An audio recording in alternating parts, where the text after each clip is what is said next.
For decades, Israel relied on a strategic formula that was short, sharp, and brutally clear: deterrence, early warning, decisive victory. As Colonel, retired, Dr. Eran Lerman explains in a detailed analysis published in the Jerusalem Strategic Tribune, this was the original architecture of Israeli national security. Lerman, a former senior intelligence officer, former deputy national security advisor of Israel, and current vice president of the Jerusalem Institute for Strategy and Security, argues that this formula was born from necessity.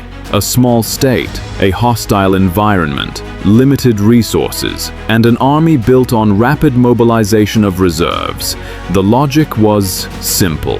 Israel's enemies had to fear attacking it. If they attacked, Israel had to know early, and once war began, Israel had to win fast. That was the meaning of Harta, but history rarely obeys doctrine. The Six-Day War of 1967 became Israel's greatest military triumph, but it also exposed the weakness of the system. Deterrence had failed, early warning had failed, and even a spectacular victory did not end the conflict. Egypt soon launched the War of Attrition. Then came 1973. Then came decades of asymmetric warfare. Then came October 7th, 2023. That day shattered the illusion that technology, intelligence, and walls could fully protect Israel. Hamas did not defeat Israel militarily, but it exposed a deeper strategic crisis, because Israel's old pillars no longer suffice. Over time, Lerman argues, Israel added new foundations to its grand strategy. The first was alliance with the United States, not formal, but deep, operational, and decisive. The second was regional diplomacy, peace with Egypt, peace with Jordan, the Abraham Accords with the UAE, Bahrain, and Morocco. The third was defense, Iron Dome, David's sling, arrow, layers of protection against rockets, missiles, and drones. The fourth was technology. Israel's high-tech economy did not collapse under the weight of defense. It strengthened it. The fifth was the Begin Doctrine, the determination to prevent hostile regimes from acquiring nuclear weapons. Iraq in 1981, Syria in 2007, Iran today.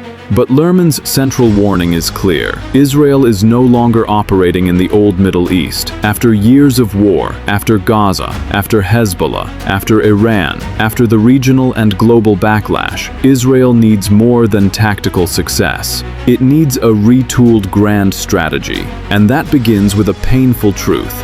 Israel is strong, but it cannot act as if strength alone is strategy. It is not a hegemonic power, but it has become a catalyst of regional transformation. That role demands three major shifts. First, Israel must gradually reduce its dependence on American military financing. Coordination with Washington will remain vital, but dependence has become politically risky, especially as anti-Israel currents grow on both edges of American politics. Second, Israel must rethink its Palestinian policy.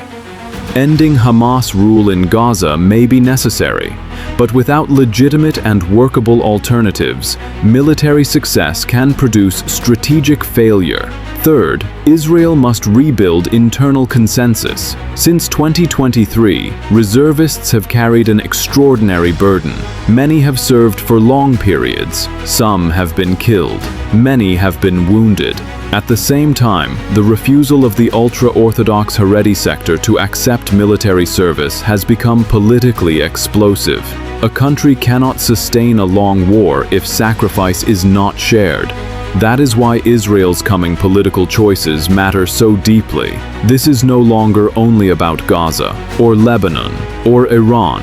It is about the future architecture of Israeli power. The old doctrine was built for survival. The new one must be built for endurance.